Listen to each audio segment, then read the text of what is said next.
êtes prêtes? À vos marques.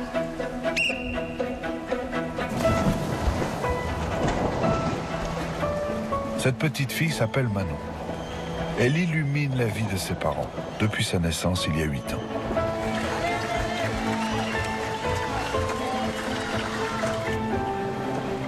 Manon est aujourd'hui une petite fille comme les autres.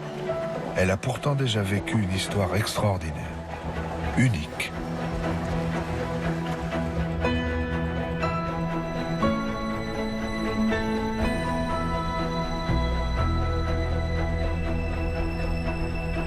Cette histoire a débuté dans le ventre de sa mère, au cours des quelques mois qui ont précédé sa naissance.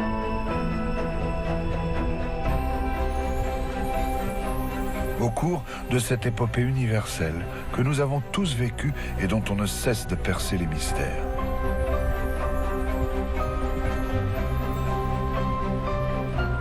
Une cavité utérine en milieu de grossesse, c'est un studio de 30 cm sur 30 sur 30. C'est à toi ou au bébé que tu essayes d'apprendre le japonais? Le fœtus reçoit beaucoup de signaux de l'environnement dans lequel vit sa mère. Et l'impact va être à long terme jusqu'à l'âge adulte. J'ai tout fait pour lui transmettre le plus de bon possible. Non, non, non, non, non, non, non. Oh non, ne touche pas à ça. Nous sommes ce que nos mères mettent à notre disposition. Mais ce moment magique qu'est la grossesse ne se passe pas toujours comme prévu.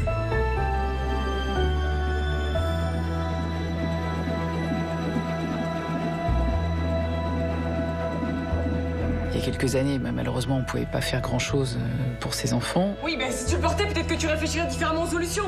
Imagine que ce soit de moi que ça vienne. La première chose qui me vient, c'est que je me dis peut-être que mon enfant va mourir. Je lui disais, il faut qu'on se batte, il faut qu'on garde l'espoir, il faut que tu te battes avec maman. Nous allons vous raconter la grossesse de cette jeune femme, Audrey. Une grossesse à risque, comme la qualifient les médecins. C'est en nous inspirant du récit des familles qui ont vécu cette épreuve que nous avons imaginé l'histoire d'Audrey, de Nicolas et de leur bébé. On a des ressources en soi pour déplacer des montagnes. Et ça s'est avéré pendant cette grossesse. Je crois qu'il aurait manqué un truc essentiel si elle n'avait pas été là, et on est quand même super content qu'elle y soit. En vous racontant l'histoire de ce petit être en devenir, nous allons découvrir que le jour de notre naissance est loin d'être le premier jour de notre vie.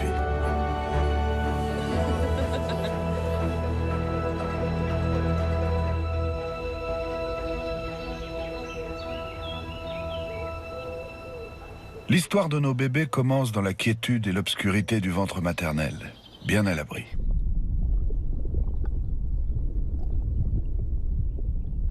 Audrey est enceinte de 5 mois. Elle imagine déjà ce petit être qui grandit dans son ventre. Elle le rêve chaque jour un peu plus. Son bébé, comme un apesanteur, s'agite de plus en plus. En s'adaptant au déplacement de sa mère, il organise sa musculature, découvre son propre corps. Il se prépare déjà à sa vie future. Bonjour Alexandra. Salut. Ça va? Il a bougé? Ah, c'est toi, c'est sûr, c'était pas un gargouille. Hein. C'est bizarre, ça fait un peu alien. Et tu te souviens de ce que disait ma grand-mère? La première fois que le bébé bouge, ce que tu vois de toi sera à l'image de sa vie. Toi, qu'est-ce que t'as vu? Un escargot qui mange les feuilles du figuier. Oui, moi j'étais dans le jardin. Ce sera un aventurier. Ou un critique gastronomique. Un jardinier. Ouais. Ouais. Je sais pas si c'est moi ou si c'est lui, mais votre chantilly me fait très envie. C'est trop bon. Ah, laisse-en un peu quand même. Mais c'est hyper léger, super bon. À 5 mois de grossesse, le fœtus est déjà sensible au goût et aux émotions ressenties par sa mère. Viens, viens, viens.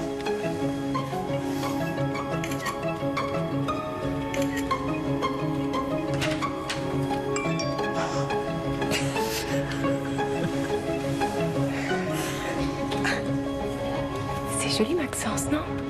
C'est pas un garçon. Madame Richard, s'il vous plaît. L'échographie du 5e mois est appelée échographie morphologique. Une formalité pour vérifier que le développement du fœtus se déroule normalement.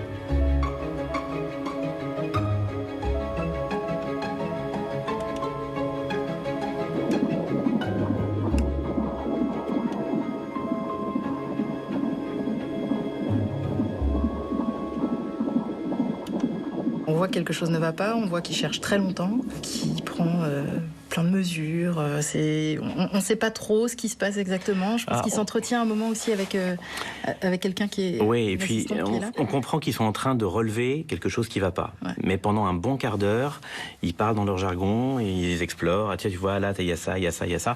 On sent que ça ne va pas, mais ils ne nous disent rien. Et c'est un quart d'heure qui est très difficile à vivre parce qu'on sait qu'il y a un problème, mais on ne sait pas la gravité, on ne sait pas jusqu'où ça va aller. Les gens viennent faire l'échographie parce que ils veulent connaître le sexe de leur fœtus et juste le voir, mais avant tout, les échographies servent à s'assurer qu'il n'y a pas de malformation. Donc nous, on sait que potentiellement, à chaque échographie, on peut trouver quelque chose. Donc elle nous a appris que c'était un garçon. Et ensuite, elle a repris son travail. Elle nous a dit il y a un problème avec le bébé. Comment ça? Il y a un problème? Je ne suis pas certain du diagnostic. Il faudrait refaire une échographie complémentaire chez un collègue de référence.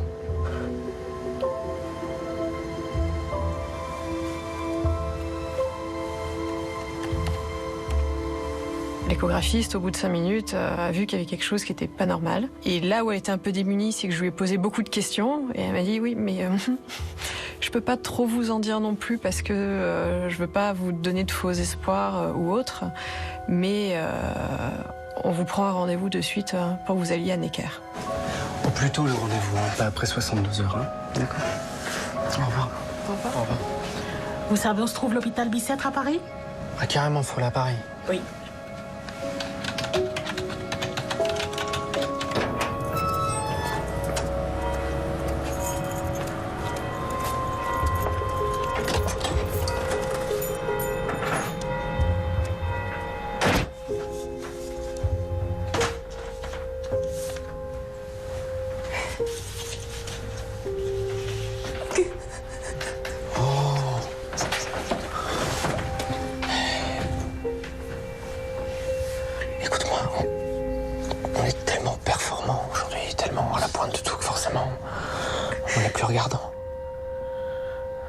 C'est pour se rassurer que les médecins ils font des analyses, là, rien d'autre. Ça va aller.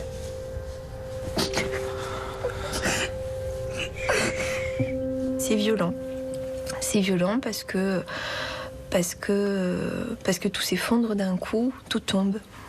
Vous rentrez avec un bébé qui est en pleine forme, qui bouge, qui fait des bonds, etc. Et je sais pas, j'ai eu mal à réaliser. Je suis sortie de là un peu sonnée. J'ai appelé mon mari de suite parce que c'était, manque de bol, le seul examen où il n'avait pas pu venir de toute la grossesse. Et c'était celui où ça aurait été pas mal qu'il soit là pour le coup. Et oui, là j'ai fondu en larmes. On tombe des nues parce qu'on pense pas que notre enfant, et on pense pas de toute façon qu'il peut arriver quelque chose à notre enfant. Une grossesse, c'est pas ça. C'est pas de vivre dans l'optique qu'on va avoir un enfant malade. On dit on va avoir un enfant en bonne santé. Pourquoi j'aurais un enfant malade de toute façon? Ça m'était pas venu à l'idée.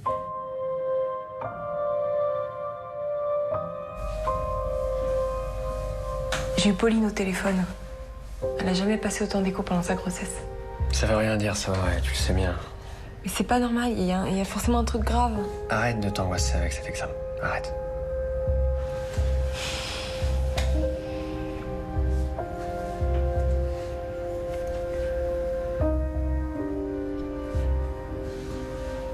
Je veux que t'enlèves les photos que t'as mises sur Facebook. C'est les amis, ça, c'est pas... S'il te plaît. Attends, c'est pas... S'il te plaît, les photos où je suis enceinte. D'accord.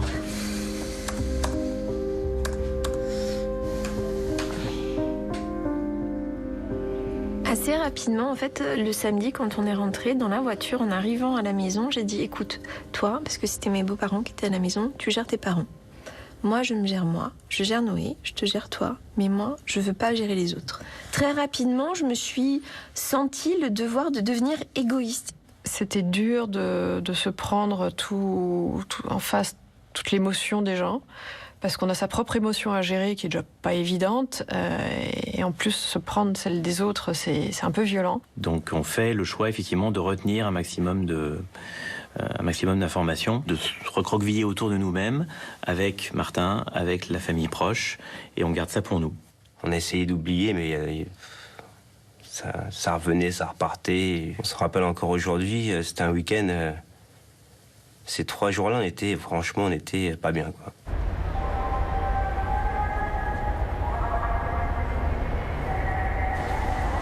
Bah, rappelle-le, dis-lui que c'était pas ça. La date de livraison, c'était pas ça du tout. Attends, je prends un taxi. Ouais. Merci. Donc, ouais.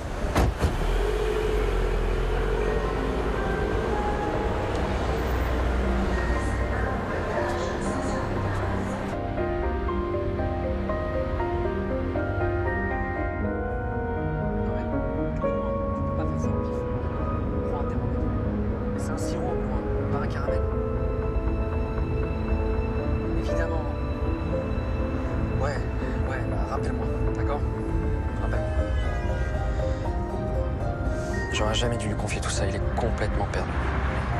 C'est trop gros pour lui. La pièce montée, il est complètement paumé. On a rendez-vous à 11h, vous pensez qu'on sera à l'heure, monsieur? Oui, pas de problème, madame.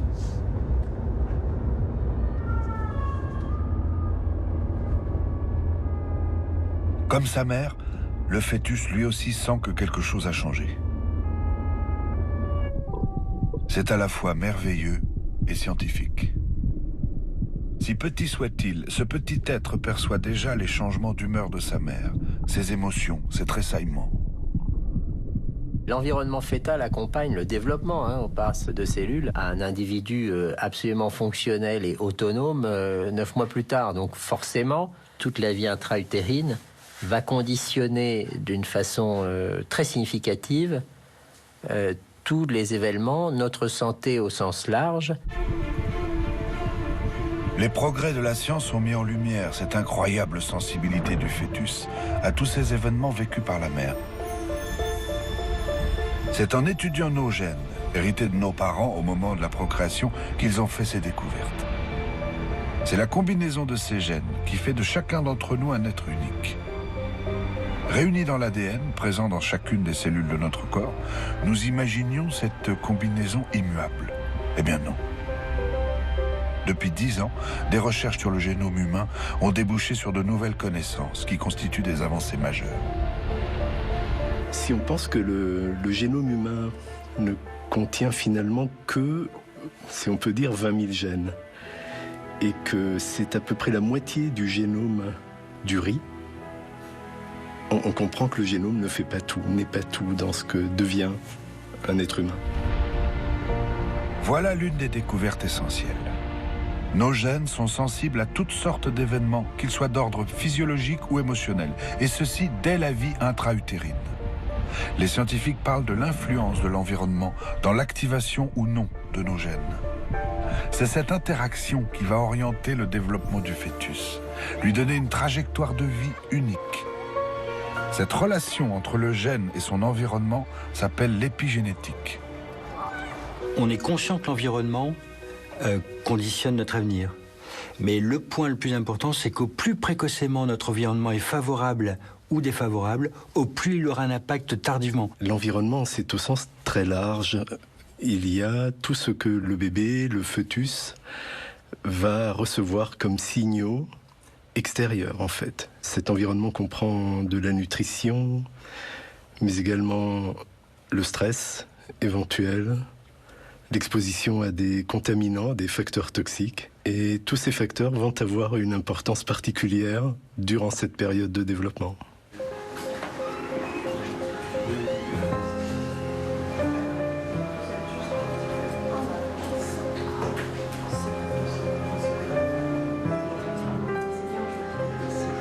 Audrey a bien conscience que son inquiétude n'est pas bonne pour son bébé.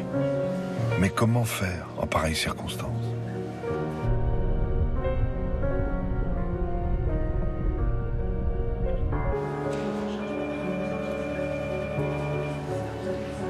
C'était... On savait pas trop à quel sens se vouer parce qu'on était dans la salle d'attente avec d'autres couples et on s'est dit si on est tous là, c'est qu'on a tous un problème. On voit qu'il y a des familles concernées qui sont là pour des IRM ou pour des amniosynthèses, mais il n'y a pas vraiment d'échange. Je pense qu'on est tous aussi recroquevillés sur notre histoire personnelle. J'ai moi-même pas spécialement ressenti le besoin de partager autour de ça. De suite, on nous a fait faire une échographie, mais qui là a duré, je crois, 1h15. Et pendant 1h15, il ne disait rien. Parce que je pense qu'il ne voulait pas non plus trop en dire. Il voulait faire tout le tour, mais vraiment tout le tour, pour être sûr de ce qu'il allait nous dire après.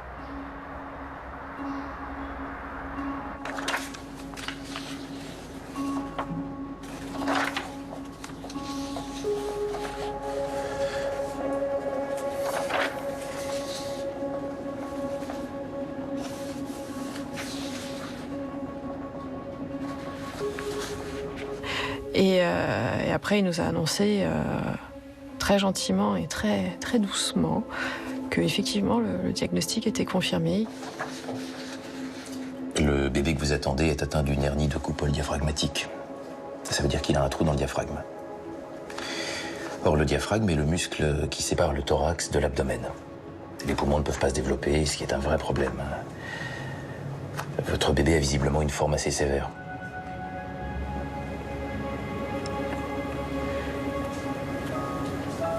Je comprends rien.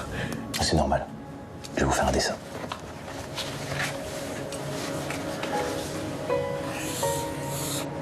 Au moment où le gynécologue nous annonce la malformation, qui a effectivement une hernie diaphragmatique, il chiffre les chances de survie entre 10 et 15%.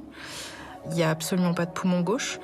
Il y a peut-être une trace de poumon droit, mais voilà, c'est assez difficile d'avoir une image précise à ce moment-là de l'état des choses. Il m'a dit que le diaphragme était ouvert, il nous a dit, parce qu'on était tous les deux, il nous a dit que il y avait un poumon qui avait disparu quasiment, que l'autre était bien écrasé, que le cœur, qu'il y avait beaucoup de choses qui étaient montées dans la cavité thoracique et que c'était grave.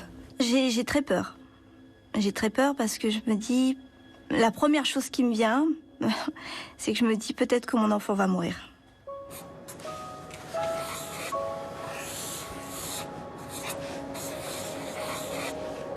Le diaphragme est une membrane comme un muscle en fait qui sépare l'abdomen du thorax.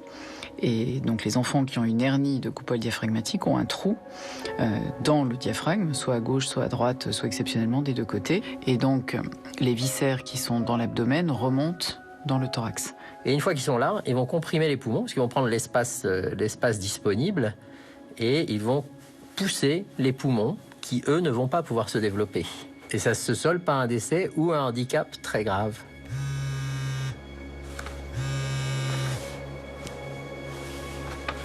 Il y a quelques années, il aurait probablement été condamné. Aujourd'hui, il y a peut-être une solution. Mais ça n'est pas simple.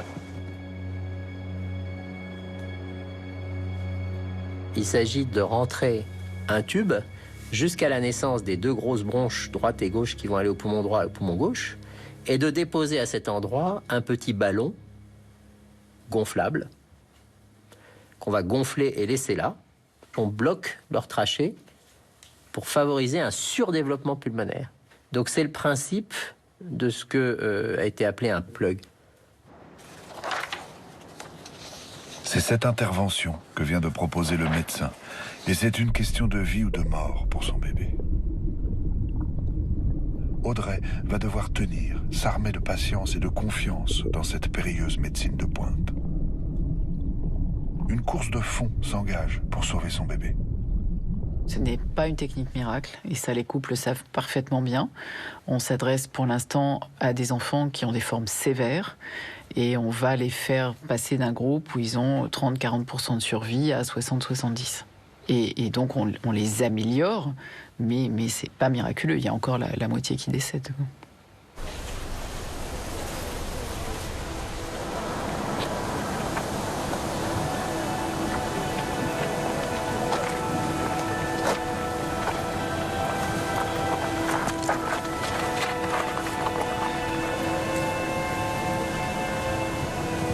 Je me prenais les informations sans vraiment trop réagir. Par contre, le lendemain, je vomissais tripes et boyaux, ça ressortait comme ça. Et après ça, les choses avaient besoin d'être digérées pour pouvoir continuer à cheminer et se dire voilà. La sidération qu'on observe après une annonce, elle est presque systématique.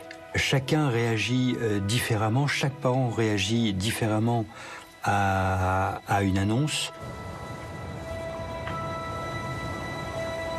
Globalement, du premier entretien, probablement que 10% de ce qu'on a dit ou expliqué est assimilé. Il faut juste être conscient qu'ils sont sidérés et, encore une fois, que les messages qu'on essaie de faire passer passent au compte-gouttes et sur plusieurs sessions plutôt que d'un coup. C'est grave. J'en étais sûre. Il y a beaucoup de gens comme nous. Il a dit 500 cas par an en France. T'as pas entendu? Je suis désolée, ça ne veut pas rentrer. La première échographie, j'avais demandé, mais vous êtes sûr, il est normal? Et donc, mon gynéco qui me connaissait bien me dit, mais qu'est-ce que tu veux? Tu l'as fait avec amour, ce bébé, de toute façon. Après ça, quand vous êtes a posteriori, que vous entendez qu'il y a une malformation, ce côté fait avec amour, vous le prenez en pleine tête, même si oui, on l'a fait avec amour, mais vous dites, mais oui, mais enfin, ça prend des proportions différentes, les mots a posteriori. Enfin, moi, je me suis sentie quand même fautive. Je me suis dit, mais c'est moi qui le fais, c'est moi qui le porte. Moi, j'ai fait peut-être quelque chose de mal et qui fait que mon fils est malade. On ne sait pas du tout ce qui crée la hernie. On ne peut pas dire qu'il y a un gène responsable des hernies. Et puis pourquoi certaines hernies sont très peu sévères, d'autres beaucoup plus? Pourquoi il y a des droites, des gauches? Ça, personne ne sait répondre. On va s'en sortir, mon ange.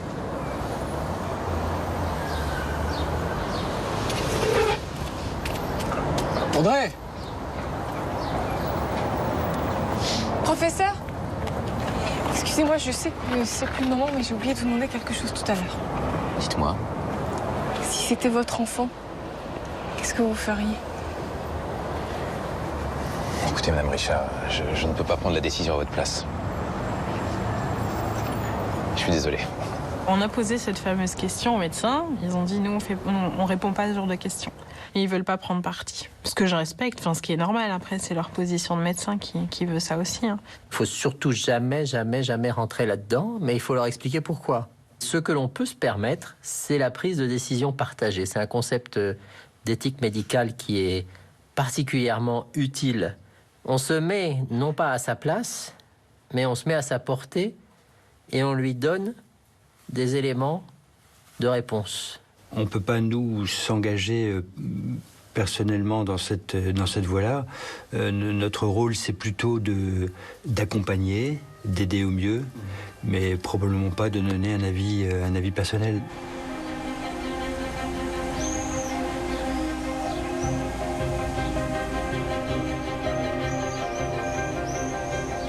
J'arrive plus à te parler, mon cœur. J'ai peur d'y croire. Toi, tu bouges plus. Je le sens bien. Je suis sûre que t'as la trouille, toi aussi.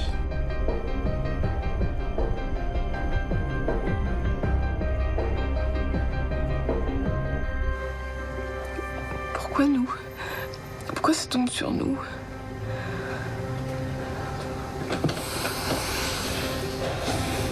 Alors, qu'est-ce qui l'empêche de développer ses petits poumons?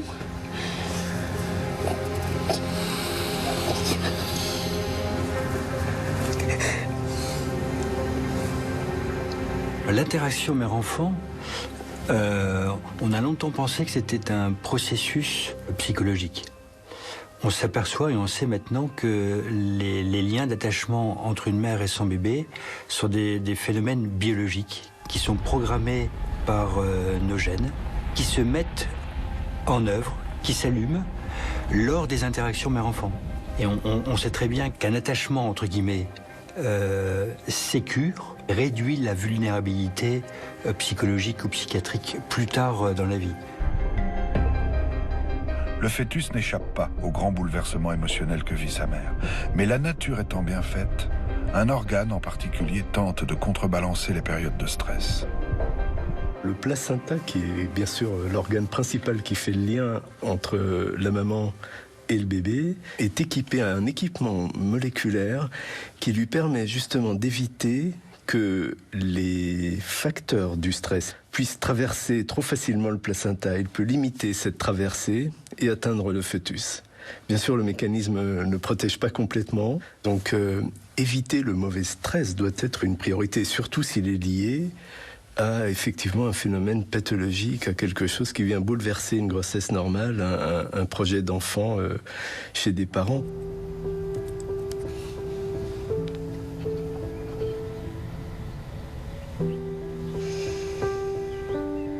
On nous a dit surtout vous ne cherchez pas sur Internet, on voit de tout. Mais le problème c'est que on cherche quand même sur Internet. Mon mari il me disait arrête d'aller sur Internet, tu vas lire des trucs, ça va. Lui il aimait pas trop, parce qu'il voulait pas que je me bourre un petit peu le crâne avec tout ce que je lisais, parce qu'après ça me travaillait et il voulait pas ça. Il voulait que je sois bien et que je le vive sereinement, quoi. Parce que quand on regarde Intervention in utero sur Internet, à ce moment-là, c'est juste apocalyptique. Je me souviens d'avoir lu 50% qu'il y avait une chance sur deux, il y avait un enfant sur deux qui ne survivait pas à cette malformation. Ça fait partie des choses marquantes, des points marquants au cours de cette grossesse.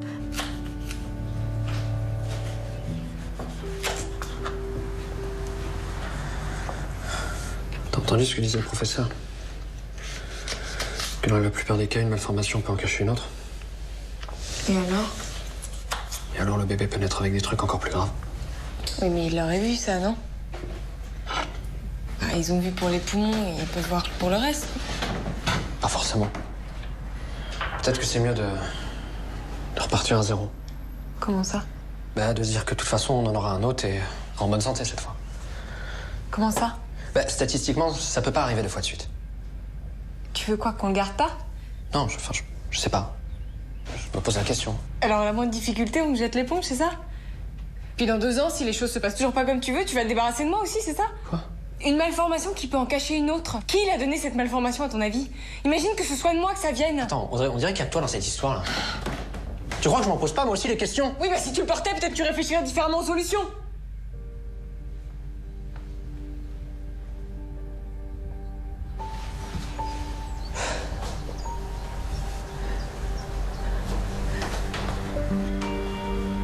Excuse-moi, je voulais pas. Ne touche pas.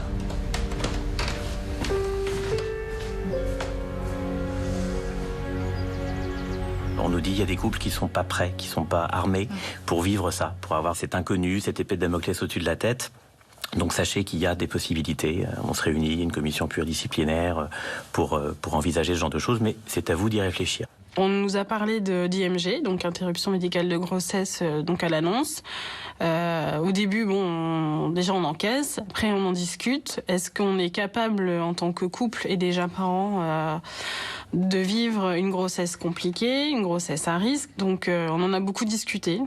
Et au début, on avait pris cette décision de faire un IMG. C'est une décision de couple. C'est le moment où il faut être honnête. S'il y en a un qui a un doute, une inquiétude ou quoi, c'est le moment de le dire, parce qu'après c'est un peu irréversible. Et mon mari me disait, non mais prends la décision, accessoirement c'est toi qui te fais opérer aussi, quoi.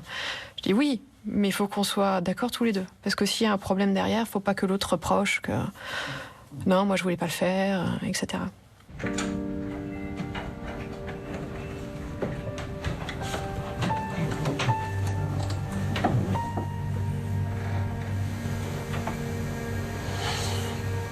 Ce que je veux pas, c'est qu'un jour, pour une raison ou une autre, ils sont au square et puis ils voient un enfant passer et puis il y a un copain qui leur dit tu vois le petit là-bas, il a été opéré à la naissance, il avait une hernie de coupole et puis on avait dit à ses parents qu'il allait mourir et puis regarde comme il va bien.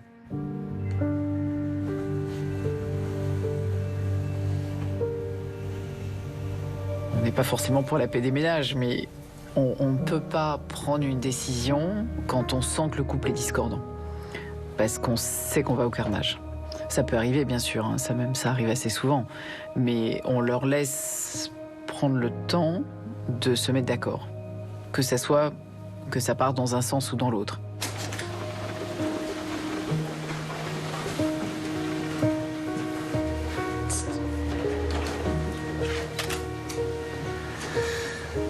T'inquiète pas, c'est pas pour Facebook.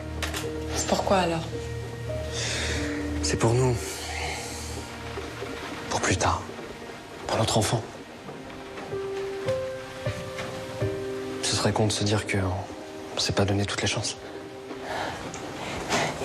C'est sûr, ça finirait par nous bouffer.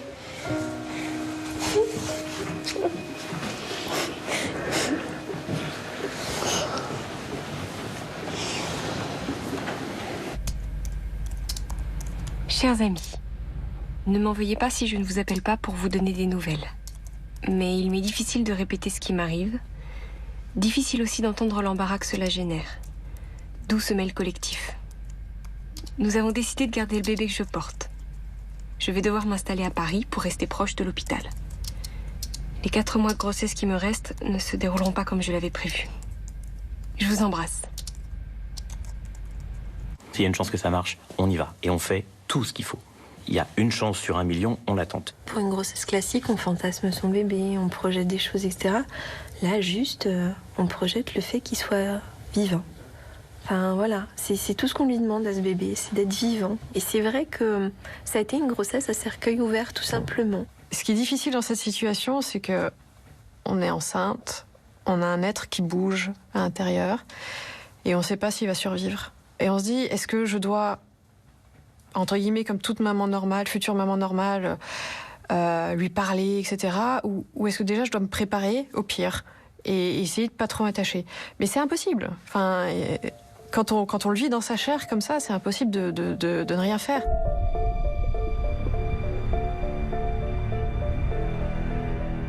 Pendant la grossesse, l'oxygène indispensable à la vie est transmis par le cordon ombilical. Le fœtus ne risque donc rien. Imaginez la précision absolue que va demander l'intervention sur un si petit être. C'est au cours du 6e mois de grossesse qu'elle doit être pratiquée. Le temps ensuite à ses poumons de se développer normalement. Au début des années 90, à mesure que l'imagerie médicale progresse, des médecins américains cherchent à sauver ces bébés malformés. Ils décident de tenter des opérations à utérus ouvert, aux résultats discutables, notamment pour la mère.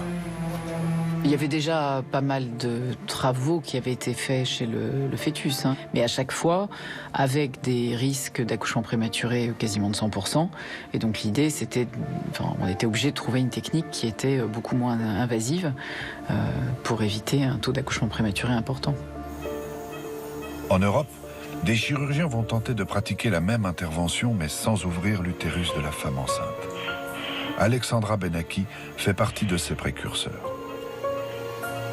En 1997, elle fait ses premières recherches sur des agneaux, un animal dont la trachée est à peu près de même taille que celle du fœtus humain.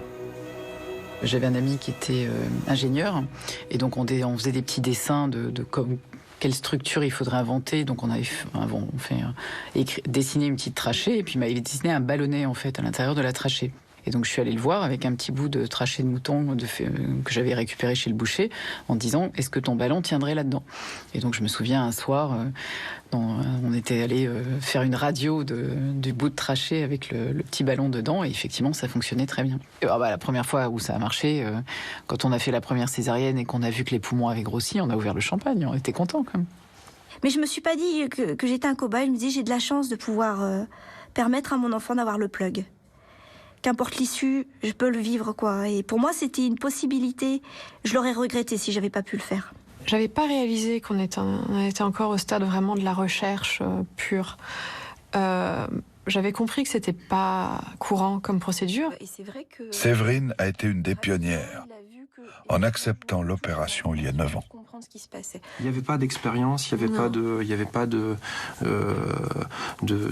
laboratoire. On était dans une dynamique pour faire survivre notre enfant.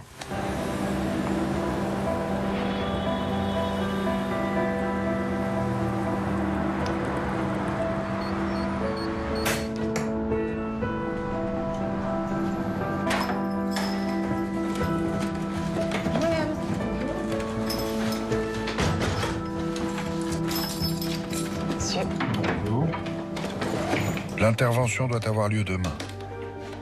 Est-ce parce qu'elle est à présent dans l'action ou tout simplement confiante qu'elle a retrouvé le sourire? Peut-être aussi parce qu'après ce parcours du combattant, elle goûte à la sécurité de cet appartement, celui de son enfance, et à la présence d'une maman médecin de surcroît. Maman? Je suis à la bourre, j'ai passé à 13h. Pourquoi tu m'en as pas parlé avant? J'ai pas voulu t'inquiéter. M'inquiéter? Comment ça, m'inquiéter? Tu préfères aller te renseigner sur Internet? Parce que alors là, pour s'inquiéter, Internet, y a pas mieux, hein. C'est les pires cas qui viennent s'épancher. C'est toujours pareil, on parle que des trains qui arrivent en retard. Justement pas, j'ai vu des forums avec des femmes pour qui tout s'est bien passé. Il y en a même qui t'expliquent la médecine avec ce qu'ils ont lu sur les forums. Ça explique pas, ça rassure. Moi, ça me rassure de savoir que je suis pas la seule dans ce cas. Je m'étais toujours mis dans la situation que c'était pas possible que ça se passe mal. C'est un risque, parce que si ça s'était passé mal, là, je pense que je serais tombée de haut. Mais je m'étais vraiment mise dans la dynamique, non, ça ne peut pas mal se passer. J'ai jamais été à l'hôpital de ma vie. J'ai jamais eu de problème, je me suis jamais rien cassé. Jamais été malade plus que ça. Donc, c'était ma première confrontation avec un bloc opératoire. Et on m'avait quand même expliqué un peu comment ça allait se passer, mais j'étais contente qu'on me dise pas tout, parce qu'il y avait... Vaut mieux pas tout savoir.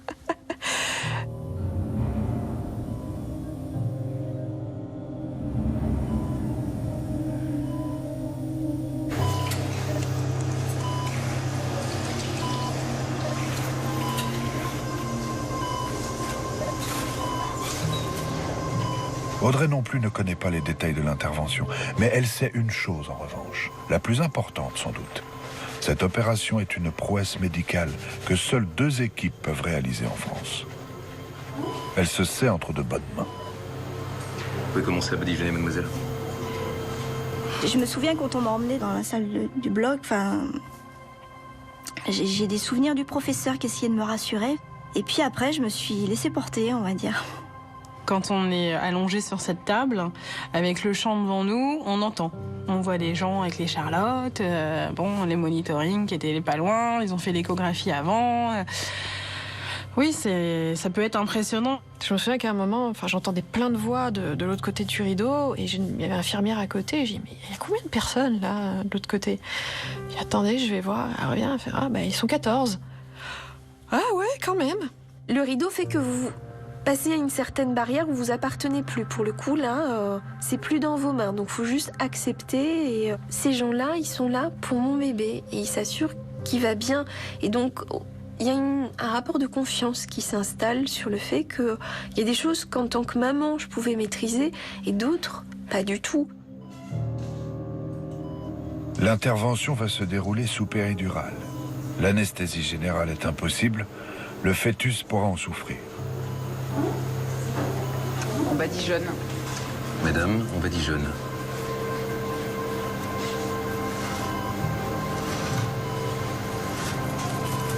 C'est vrai, madame? Vous allez avoir une sensation de froid, c'est normal. On fait un trou dans l'utérus qui est de 3 mm, pas plus. Le but, c'est de rentrer le moins possible dans l'utérus parce que clairement, c'est pas fait pour. Et que la membrane est comme une feuille continue et que toute altération de cette continuité fait que le liquide coule et qu'on est à risque de faire un accouchement prématuré. Voici ce fameux ballonnet, appelé plug. Un bout de plastique pas plus grand qu'un grain de riz. Gonflé avec du sérum physiologique, il va être mis en place juste à l'entrée de la trachée pour permettre aux poumons de se développer enfin normalement. Pour le déposer, le chirurgien utilise un fétoscope, une aiguille creuse d'une trentaine de centimètres. Chacun de ces gestes est millimétré, d'une précision absolue.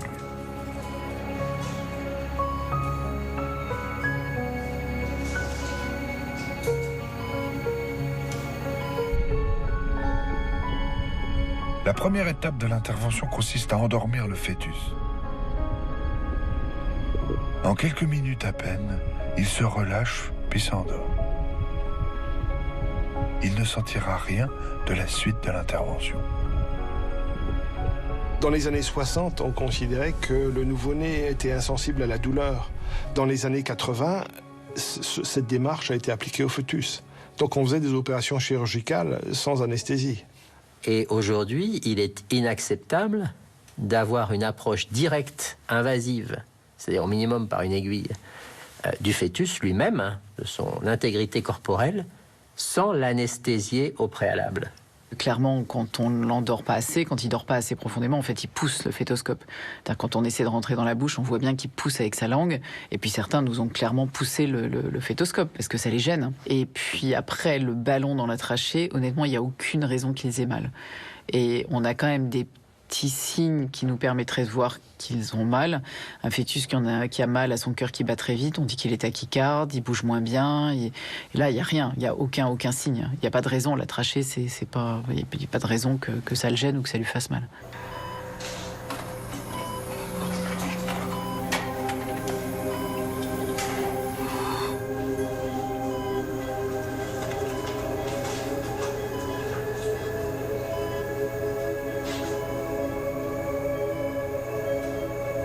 En fait, on se repère à l'échographie pour arriver jusqu'à la bouche.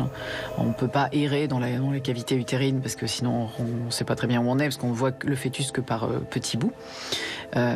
Et donc comme ça, je dirais que c'est un monde un peu opaque, un peu visqueux. Et en fait, voilà, dès qu'on a trouvé la bouche, on rentre directement et on se balade pas. On suit la langue. En fait, on se repère il y a une ligne blanche sur le haut du palais. Et en fait, on repère cette ligne. On arrive sur la glotte qui est tout au fond de la gorge et on rentre directement dans la trachée.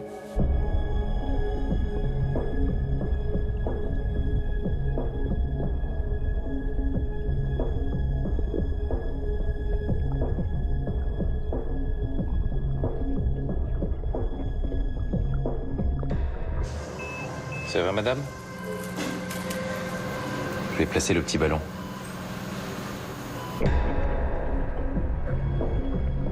Le poumon humain produit naturellement un liquide.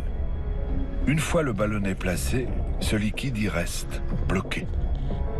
La pression ainsi exercée gonfle mécaniquement le poumon. Les premières fois, je me suis dit, mais qu'est-ce que je fais, quoi ? Mais pourquoi je fais ça? De quel droit?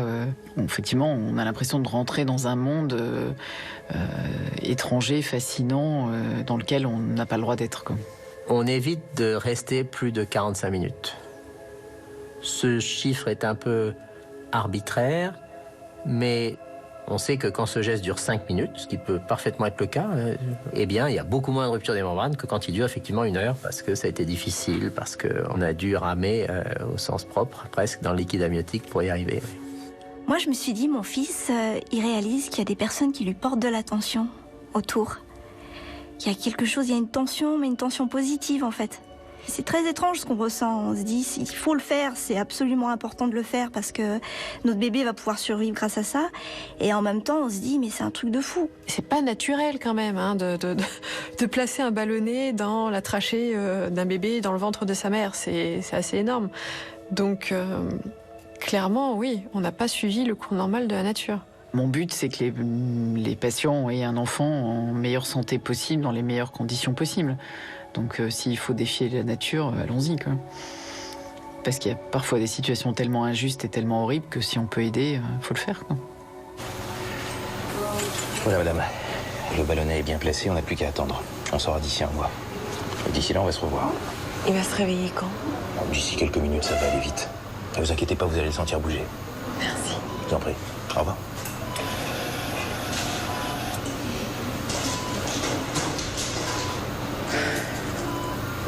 Chers tous, merci pour vos messages de soutien. L'intervention s'est bien passée. J'ai eu la sensation d'être en apnée durant 5 minutes. Une éternité. J'avais peur de bouger. Franchement, je ne me savais pas capable de rester si calme. Moi qui ai peur de tout. Des seringues, de la moindre intervention. Il faut dire qu'en ce moment, je ne suis plus à moi. Je suis à mon bébé.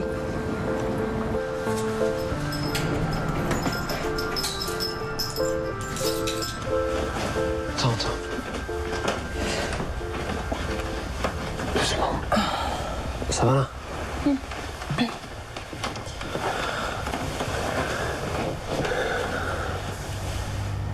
Tu bouges plus. D'accord. Tu restes avec moi.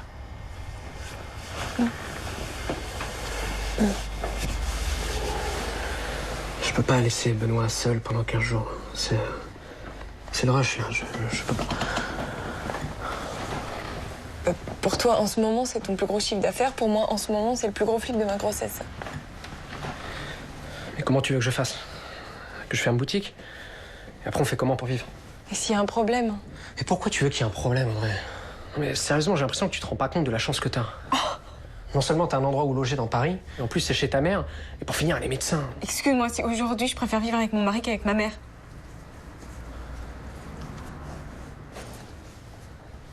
Oui, nous, il y a eu des moments d'explosion, mais on a communiqué, on s'est fait aider. Et ça crée des angoisses encore aujourd'hui. Hein. J'avais peur de trop bouger parce que je me disais si je bouge trop après l'opération, ça va être compliqué pour notre fils. Enfin, donc du coup, c'était difficile. Ça a été difficile parce que j'étais seule, ma fille était avec son père ou alors chez sa grand-mère sur Tours. Ça nous a un peu disloqués. La famille était un peu à droite à gauche. Ça nous a séparés, oui. Mais on nous avait prévenu à l'annonce que quand on avait une annonce de diagnostic compliquée, il y a beaucoup de couples qui se séparaient. On s'était dit mais non, ça arrivera aux autres. Et bon, après, chacun fait son chemin. On fait ce qu'on peut, mais des fois, il vaut mieux être seul, quoi.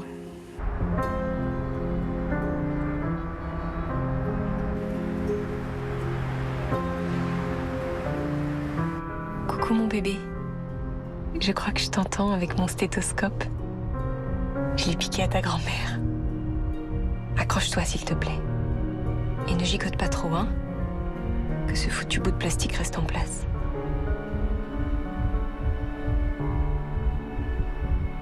À partir du moment où on fait cette pose de plug, on se sent acteur. Enfin, on n'est plus seulement en train de subir cette malformation, on est en train d'agir contre elle et on est en train de mettre toutes les chances de notre côté. Ça nous soulage beaucoup en fait de dire ça y est, on n'est plus juste en train de subir, on fait des choses et on avance dans le bon sens. Oui, c'est moi. Attends, écoute. Bouge pas, écoute.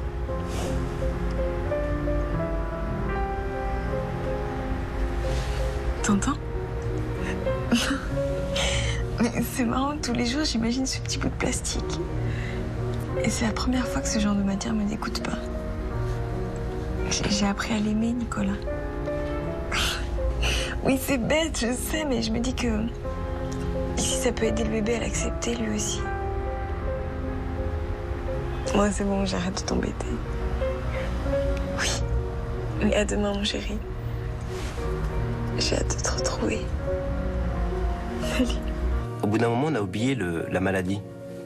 Et franchement, de l'oublier, ça aide. Parce que si on reste tout le temps avec ça dans la tête, bon, on l'a dans la tête, mais il faut oublier un petit peu. On sortait le week-end, on rigolait, on allait à la piscine, Je me suis mise en condition, je me suis dit, voilà, on sait que de toute façon cette grossesse va être médicalisée jusqu'au bout.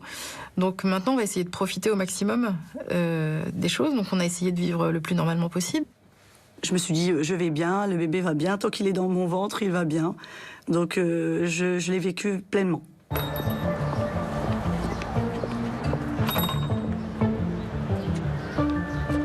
Trois semaines se sont écoulées depuis l'intervention. Tout va bien. La jeune maman a même retrouvé un semblant de liberté et d'insouciance. Je viens de voir un petit se jeter sur son éclair, je l'aurais arraché des mains. Non. Non, je ne touche pas à ça. Mais... Non. C'est bizarre parce qu'avant, j'étais plus salée. Non. Comme sa mère, visiblement, il apprécie le chocolat. Au 7e mois de grossesse, ses papilles sont formées. Il est capable de percevoir les saveurs qui passent par le liquide amniotique.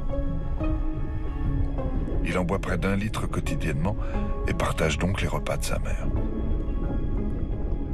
On a pu montrer que le fait d'introduire des goûts sucrés dans le liquide amniotique augmente le nombre de récepteurs au sucré et développe l'appétence au sucré chez le nouveau-né. Donc il y a clairement une part d'acquis prénatal. On a même des travaux qui montrent que des mémoires acquises in utero favorisent l'acceptation de certains plats au moment où les enfants passent à l'alimentation non lactée. Donc il y a des effets très très durables de cette exposition précoce. Ces effets ne se limitent pas à une éducation au goût. On a découvert que l'alimentation de la mère et ses carences éventuelles pouvaient aussi avoir une incidence sur la santé future du bébé. Je prendrais juste un exemple qui illustre bien cet effet-là, c'est la vitamine D. Le fait d'avoir un déficit en vitamine D pendant la grossesse, donc pendant quelques mois pendant la grossesse, augmente le risque allergique. L'allergie, c'est une pathologie qui explose, qui devient de plus en plus fréquente. Il y a plus de pathologies métaboliques plus tard dans la vie, lorsqu'il y a un déficit en vitamine D pendant la grossesse.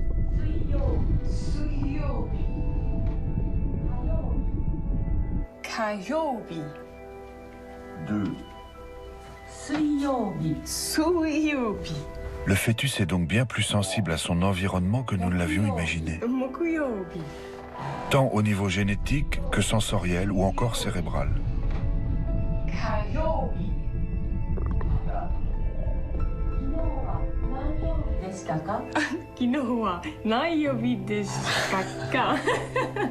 Juste une question, c'est à toi ou au bébé qui essaie d'apprendre le japonais là?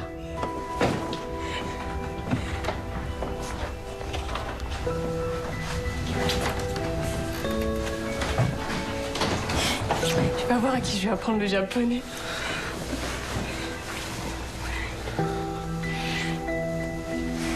Spontanément, le fœtus apprend. Le cerveau se développe parce qu'il apprend. Entre les repas, la mère a d'autres activités, écoute de la musique, se positionne devant une télé, et on a des données qui montrent que le fœtus, au bout d'un certain temps, est réactif aux mélodies liées aux émissions de télé, par exemple.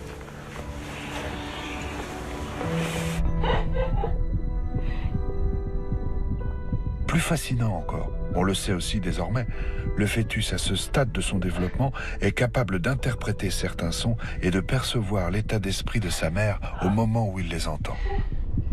Il y a des éléments qui indiquent que le fœtus est réactif à certains aspects de la vocalisation maternelle et au contenu potentiellement émotionnel de la voix maternelle. Donc il y a des capacités de différenciation d'une voix joyeuse et d'une voix plutôt triste. Toutes ces marques sont retenues et sont intégrées. C'est dans ce sens-là que le cerveau fœtal est déjà acculturé. En somme, même quand on pense qu'il dort, ce petit être en devenir stocke inconsciemment dans sa mémoire tous les événements dont il est le témoin. Une découverte fabuleuse.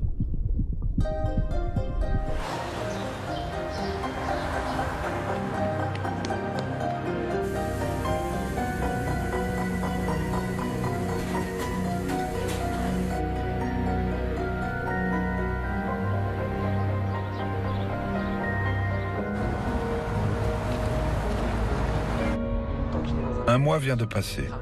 Un mois de calme et de relative sérénité, car tant que le fœtus portera son plug, la grossesse de sa maman restera sous haute surveillance. À partir du moment où on me disait les poumons grossissent et ça se passe bien, le reste, j'avais pas envie de le savoir, j'avais pas envie de calculer quoi que ce soit. Là.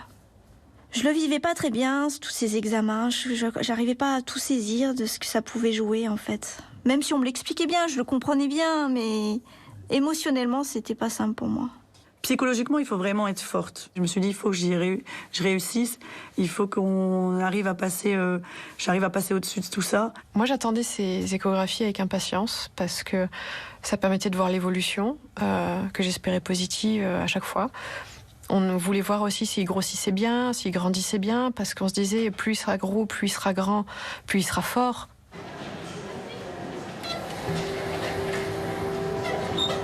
Violet, c'est sympa. Puis c'est unisexe. Ah, tu veux plus savoir le sexe? Une couleur claire, ça agrandirait la pièce. Jaune, c'est unisexe. Si.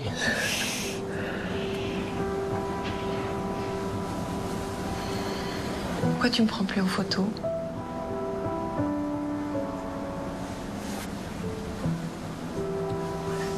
Il faut qu'ils sentent que toi aussi t'y crois, Nicolas.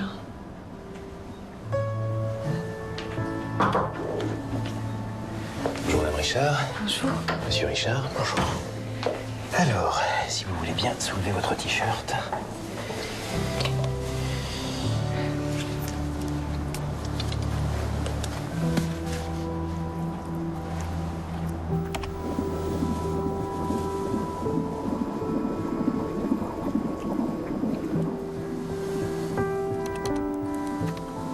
Alors, dites-moi, dans quel sens se trouve votre bébé? Aucune idée. À votre avis? Non, vraiment, je sais pas. Ces derniers temps, je le sens pas beaucoup bouger. Dites quand même. Je dirais que la tête est là. Et les pieds ici.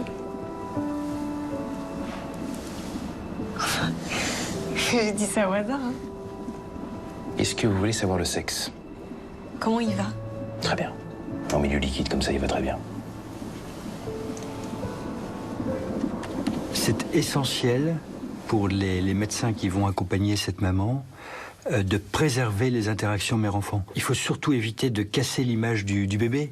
La malformation hernie diaphragmatique, c'est une malformation du diaphragme. Point. La qualité de vie d'un enfant porteur de ces difficultés dépend beaucoup moins des difficultés que présente l'enfant que de la façon dont les parents acceptent ces difficultés, intègrent ces difficultés.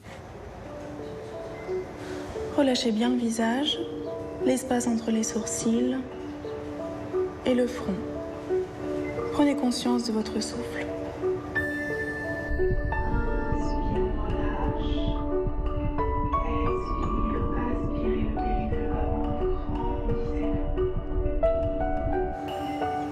En bon petit soldat, Audrey enchaîne les activités qui sont bonnes pour elle et donc pour son bébé. Bonnes aujourd'hui, mais surtout demain, lorsqu'il lui faudra accoucher le plus sereinement possible. Expire, on revient. Encore une fois de chaque côté, inspire. Jambe droite, bras gauche. Au revoir. Et toi, tu vas allaiter? Je sais pas encore. Si j'avais 4 seins, oui. C'est des jours. Il a 2 là-dedans. Mais ça se voit pas. Avant chaque échographie, je dors pas de la nuit. J'arrive à crémer un bicêtre, je tombe comme une feuille.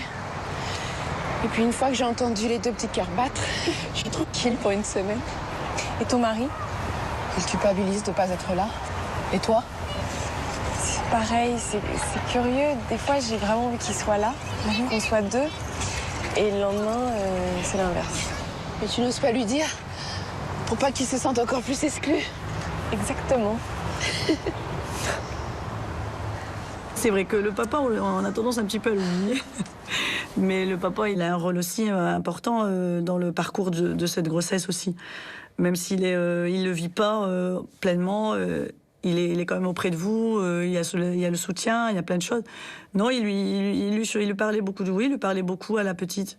Et avec mon mari, on parlait beaucoup à notre fils, on parlait beaucoup. Et puis voilà, on partageait des choses fortes ensemble. On était assez confiants en fait. Hein. Le fait que l'opération soit bien passée, on se disait le plus gros est fait.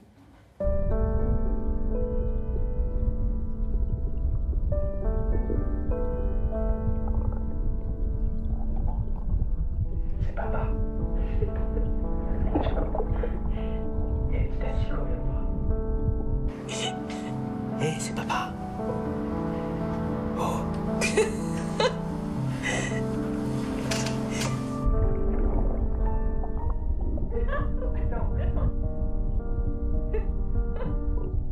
Oh mais arrête avec tes expériences bizarres. Laisse-moi faire, ça peut fonctionner. C'est papa. Oh. C'est papa. Allez. Soulève encore, mais juste ça va.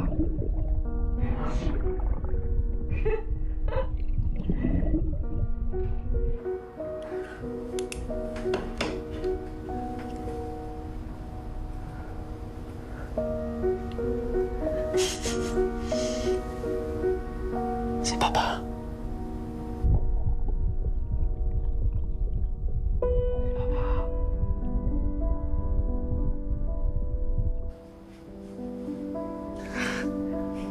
senti sa tête.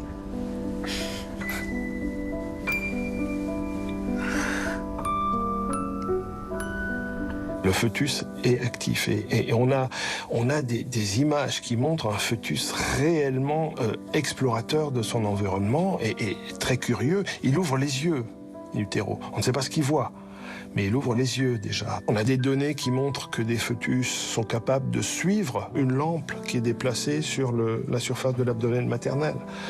Donc là, la vision aussi, dans les dernières semaines de gestation, pourrait apporter des éléments de stimulation au cerveau en cours de développement.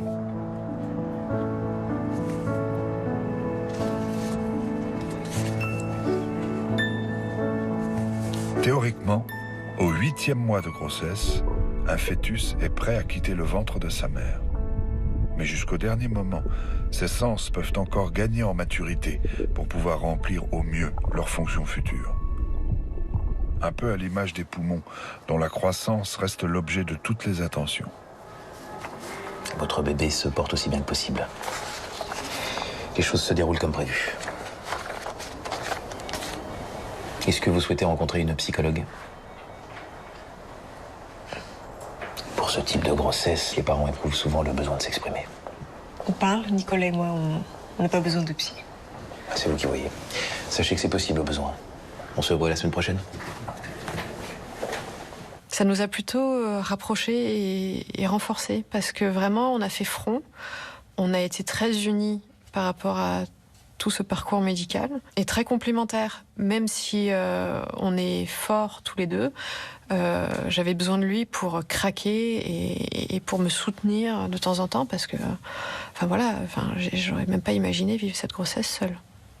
C'est pas le temps de détruire, c'est le temps, au contraire, de construire différemment, mais de construire et de faire une expérience de quelque chose de très dur. On a eu de la chance en plus d'avoir un dénouement heureux, mais d'en faire une force. Cette expérience-là, a posteriori, bien sûr, pas quand vous le vivez, mais nous, ça a été une vraie richesse.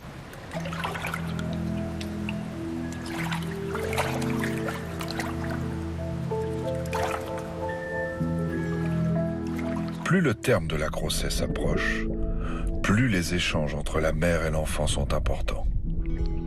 Il s'agit bien sûr de bonne santé physique, mais aussi de douceur, de tendresse, de calme. En prenant soin d'elle, Audrey arme déjà sa petite fille pour sa vie future.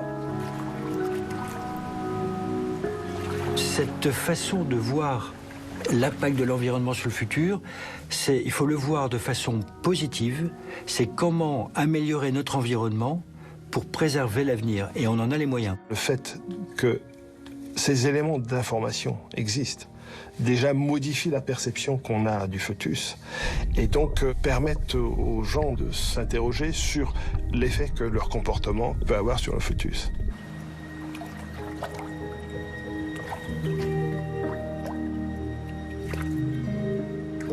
Ça fait longtemps qu'on sait que l'activité physique pendant la grossesse réduit les complications de la grossesse. Et puis, progressivement, on s'est rendu compte qu'il y avait un bénéfice ultérieur pour l'enfant. L'activité physique pendant la grossesse produit chez le fœtus des facteurs de croissance cérébraux qui vont améliorer le développement cérébral, notamment dans des zones très importantes de notre fonctionnement qui est l'hippocampe. L'hippocampe, c'est la zone de la mémoire, de la mémorisation. C'est la zone des émotions.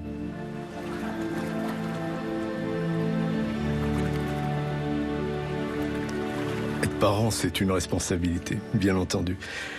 Mais c'est un phénomène tout à fait naturel. Alors, nous pouvons bien sûr l'influencer dans le bon sens, autant que possible. Responsabilité, oui. Culpabilité, non, a-t-on envie de dire. Je pense qu'il ne faut pas non plus trop angoisser les femmes enceintes. On voit de plus en plus de femmes arriver en disant « Regardez, mon fœtus, elle fait mûr un peu petit. Est-ce que vous croyez que c'est parce qu'à 3h du matin, à 12 semaines, j'ai bu un verre de vin ?» On se calme, quoi. Enfin, voilà, je pense qu'il faut clairement rappeler à tout le monde que la grossesse n'est pas une maladie, c'est un phénomène physiologique et que, heureusement, les complications sont rares.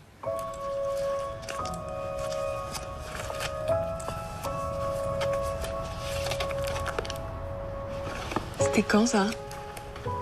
Donc, je sais plus, 78 ou 79. Bah, j'étais pas là encore. Pourquoi il touche ton ventre, papa? T'es sûr? Arrête, tu vois bien.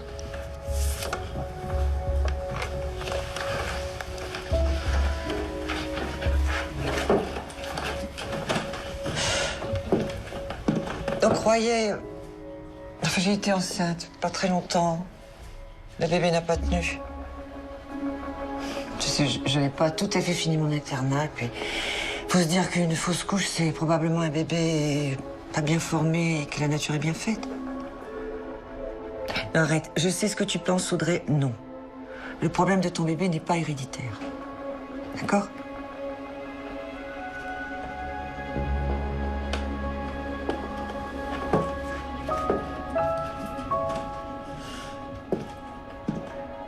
Au fur et à mesure de leur découverte sur l'influence de l'environnement sur nos gènes, les scientifiques ont fait une découverte plus troublante encore. Ils ont mis en lumière que cette influence était transmissible aux générations suivantes. Ils l'ont compris en s'intéressant à un moment précis de la Seconde Guerre mondiale. En 1944, les Allemands assiègent une région entière de Hollande et y provoquent une terrible famine. Pendant des mois, les habitants doivent subsister avec 4 fois moins de calories qu'en temps normal. Des études scientifiques ont mis en évidence que ces événements tragiques ont marqué durablement les gènes des femmes enceintes.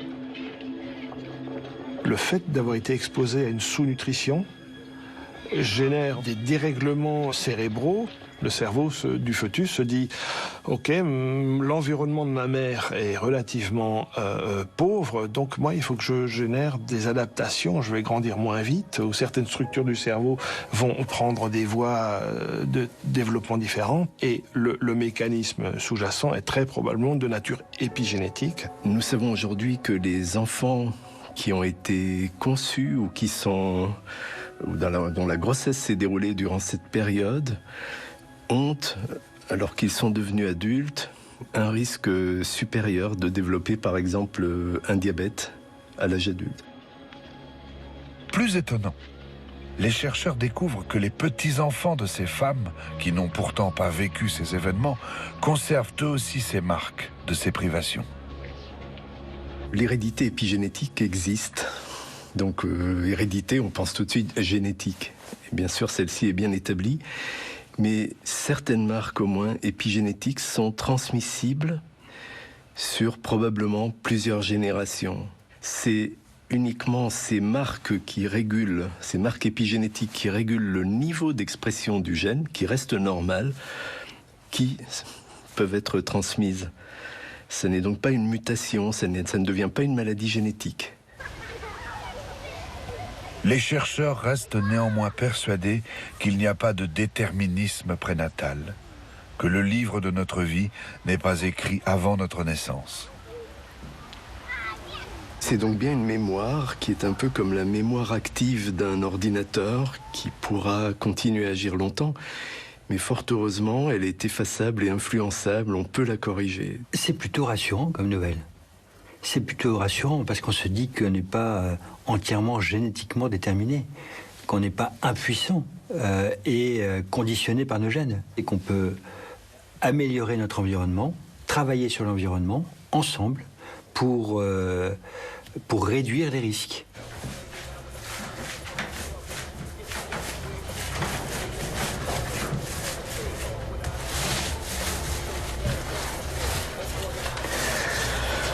Anatole. Maxence. Elliot. Roger. Roger. Et si c'est une fille? Manon. Manon.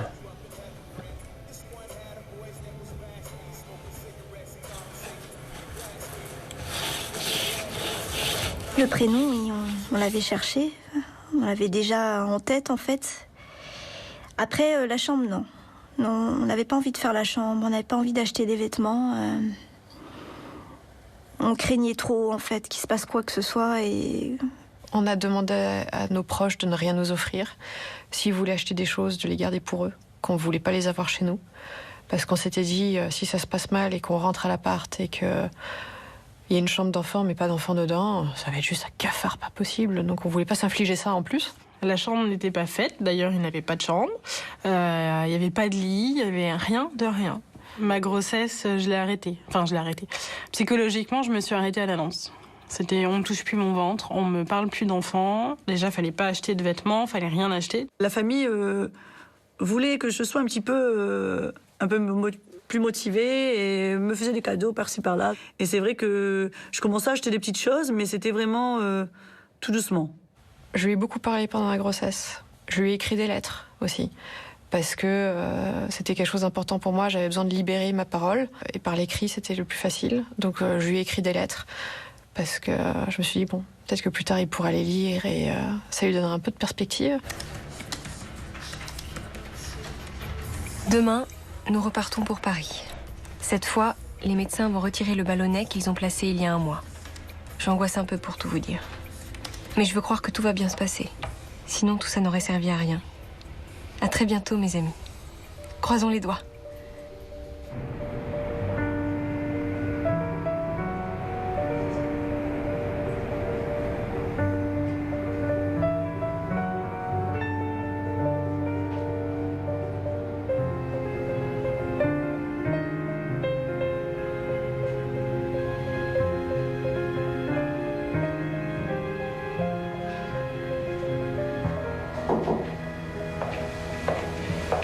Tout s'est bien passé. Votre bébé se porte bien. C'est une affaire qui roule, Audrey. Et félicitations, c'est en grande partie grâce à vous. Bon, maintenant, il va falloir se reposer et bien profiter de ces dernières semaines de grossesse. Je vous laisse. Merci.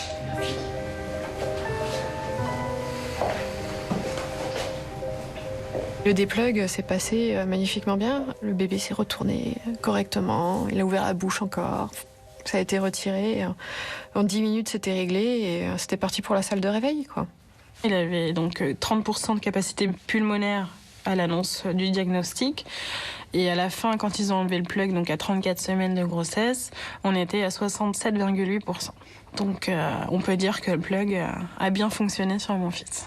Par contre, ce qu'on nous avait dit, c'est qu'on ne savait pas si le poumon qui grossissait était un poumon de bonne qualité. Si c'était un poumon qui allait pouvoir fonctionner correctement, faire les échanges gazeux et pouvoir respirer, en fait. Il y a aussi la petite inquiétude de savoir est-ce que l'évolution des poumons restera aussi favorable après le retrait du plug que si en 10 qu'avec. jours ça va pas de nouveau se faire écraser. En quel cas c'est aussi un risque. Mais en même temps, voilà. C'est toujours super. Cette étape, elle est validée.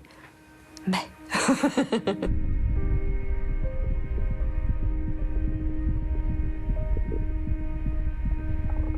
Le fœtus commence à être à l'étroit dans le ventre de sa mère. Ses poumons ont rattrapé une grande partie de leur développement. Il inspire et expire régulièrement et semble prêt à mettre le bout du nez dehors.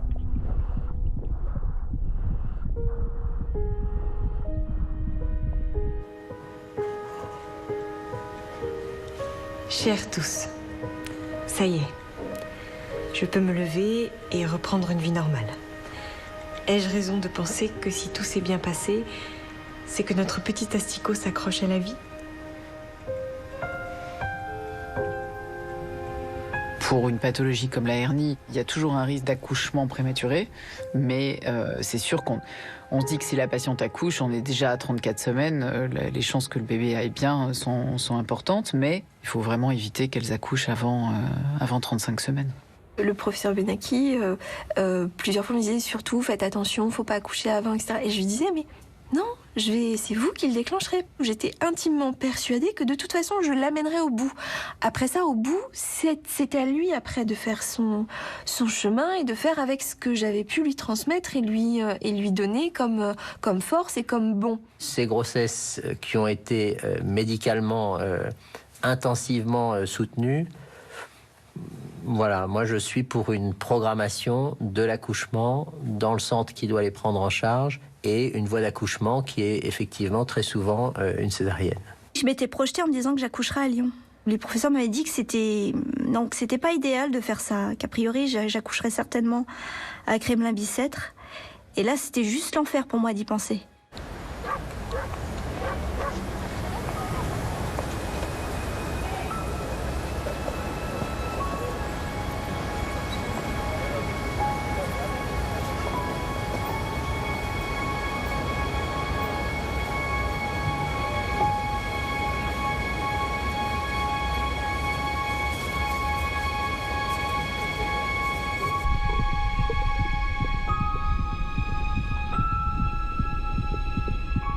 Le dernier rendez-vous que j'ai eu, j'étais pas très rassurée, j'avais passé une très mauvaise nuit parce que j'avais des craintes, j'avais presque fait une nuit blanche. Je m'imaginais accoucher toute seule dans le studio et je me disais ça va être le drame si c'est la nuit parce que il y avait des craintes d'un accouchement prématuré, j'étais à 33 semaines.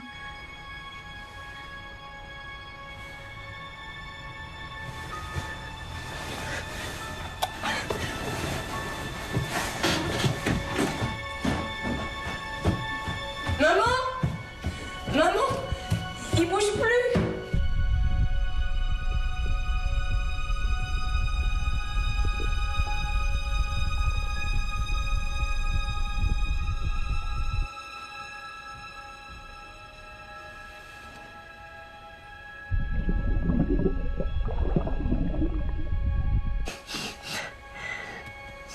On l'a réveillé.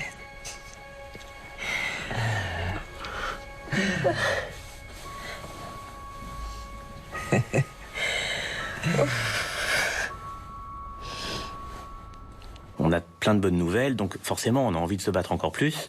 Et en même temps, il faut savoir rester parfaitement maître de soi et ne pas s'enflammer en se disant ça y est, on a gagné, parce qu'on n'a jamais vraiment gagné. Et c'est une lutte qui ne fait que commencer. Et chaque étape, même quand elle est réussie, n'est qu'une ouverture vers une autre étape qu'il va falloir gérer à ce moment-là. Franchement, jusqu'à l'accouchement, je me suis ménagée, j'ai vraiment profité. Je me dis, je ne fais plus rien. J'ai pas envie de risquer d'accoucher avant terme. Je continue à vivre, la vie elle continue, mais je faisais pas mes carreaux, je faisais pas le ménage du printemps. Il y a un retour un peu vers une grossesse entre guillemets normale à ce moment-là. Voilà, c'est-à-dire que on sait qu'il n'y a plus qu'une dizaine de jours. Globalement, c'était à peu près ça, parce que c'était fin mai ou début juin, je crois. Oui, c'est à peu près. Il n'y a plus qu'une dizaine de jours et ça y est, c'est maintenant, ça va arriver. Voilà. Donc maintenant, mon fils est à peu près sur les mêmes rails que les autres, et ben on va voir. Voilà. C'est un soulagement. C'est un soulagement. Expire, on relâche. Inspire. 22 minutes. Ça monte jusque dans le dos maintenant. Je vais l'emmener. Qu'est-ce qui se passe? Pas des contractions? Tous les combien? La dernière, c'était il y a 22 minutes. Ah, c'est bon, vous avez le temps? Non, faut pas traîner, elle peut pas coucher n'importe où. C'est pour laquelle? Bon, allez, on va y aller, on respire avant et on se détend. D'accord? Ça va aller. Mon mari est toujours pas là? Pas encore, non. Ne vous inquiétez pas, tout va bien se passer. Détendez-vous, de toute façon, je suis là. Bon, je vous présente le docteur Boutin. Bonjour, madame. C'est elle qui va prendre en charge votre enfant.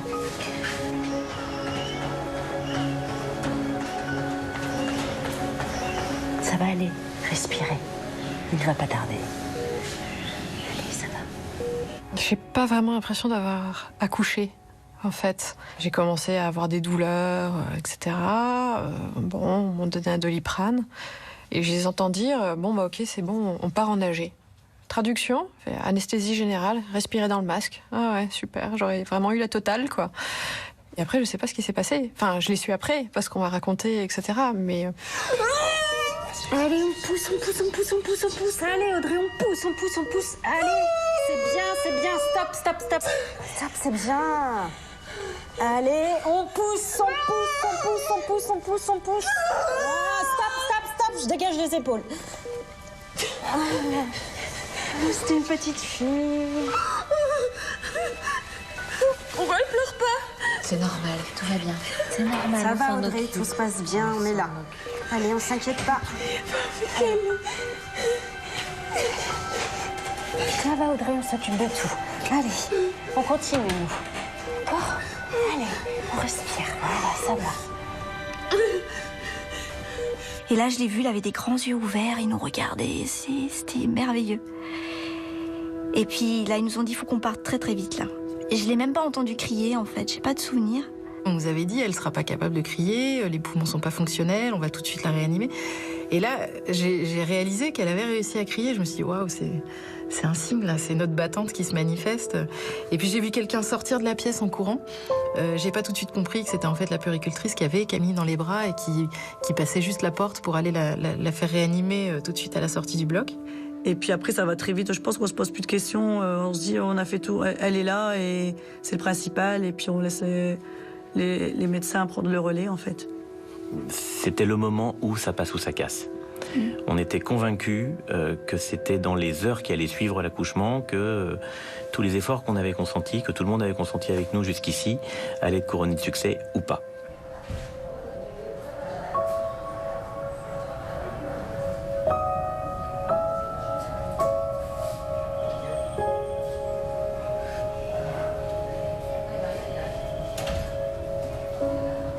J'avais le professeur Ville qui me tenait le bras et qui me disait c'est bon, ça s'est bien passé, il est né.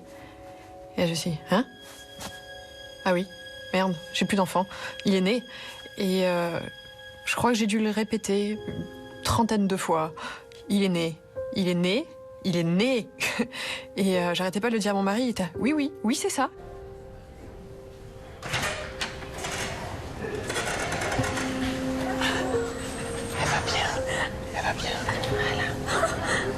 Je vous laisse, je reviens.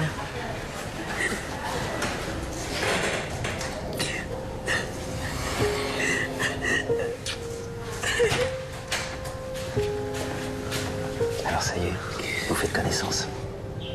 Félicitations. Reposez-vous maintenant.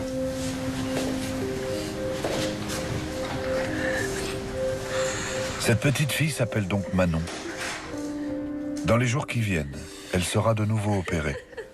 Il va falloir boucher le trou du diaphragme et replacer correctement les organes qui empêchaient ses poumons de se développer normalement. Soit le trou est petit et le chirurgien peut fermer en mettant des points pour fermer l'orifice, soit le trou est trop gros et ils mettent un petit patch de tissu synthétique qui va être colonisé après par les cellules du diaphragme autour pour boucher le trou. Le poumon de l'homme grossit jusqu'à l'âge de 2 ans.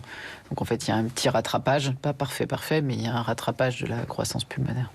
La bonne nouvelle, c'est que l'ensemble de ces problèmes, au fil des années, régressent. Plus ou moins rapidement. Il y a des enfants qui vont très bien à l'âge d'1 mois, d'autres qui vont mettre 2 ans pour être indemnes de pathologie, parfois un peu plus et un peu plus longtemps.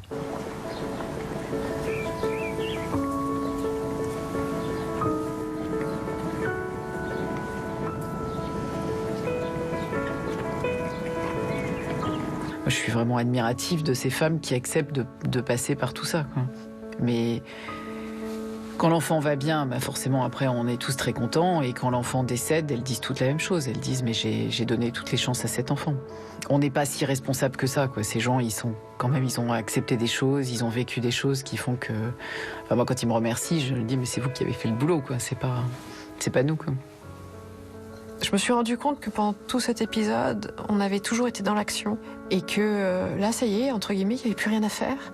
On était de nouveau à la maison avec un bébé qui se portait bien. Et il fallait juste en prendre soin comme n'importe quel parent. Et là, je sais pas, j'ai commencé à réaliser tout ce qu'on avait vécu. Et je me suis dit, c'était vraiment pas banal, en fait.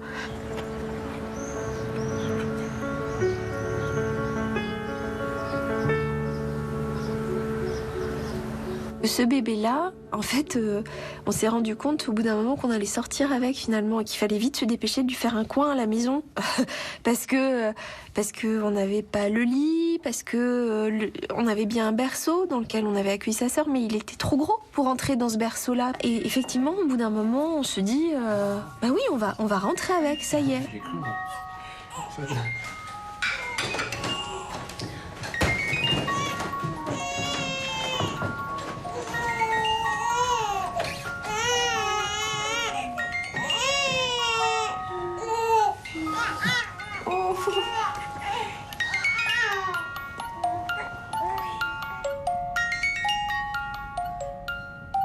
Avec tout ce qui s'est passé, j'ai toujours peur pour lui.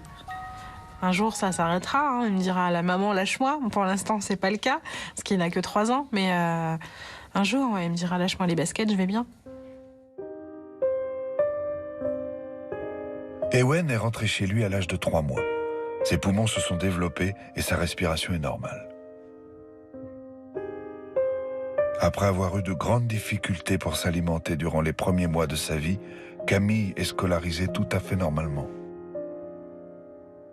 On n'a pas la mémoire courte, on n'oublie pas, mais on n'y pense plus. Lors de notre entretien avec Nassira, sa petite fille était encore en réanimation. Son état de santé s'est depuis amélioré. Elle est sortie de l'hôpital. Le bébé de Séverine est décédé, quelques jours après sa naissance. Depuis, elle est de nouveau maman d'une petite fille qui la comble de bonheur. Je crois que je referai tout de la même manière. Oh, je le referai. Je referai le plug. Balian, lui, a été opéré il y a 9 ans maintenant. Une éternité pour sa famille. On a eu une histoire extraordinaire pour une famille normale. Le couple Zekoum a donné naissance à une petite Melek. En bonne santé, elle doit néanmoins prendre soin de son poumon gauche, encore fragile. Arthur, le fils de Fanny, a fait un arrêt cardiaque après la naissance, mais il ne garde aucune séquelle de cet ultime épisode. Je ne sais pas encore comment je vais lui raconter. C'est encore un peu abstrait, mais oui, il connaîtra son histoire. Ah, et puis il faut qu'il sache ce que sa mère a vécu, quoi, merde.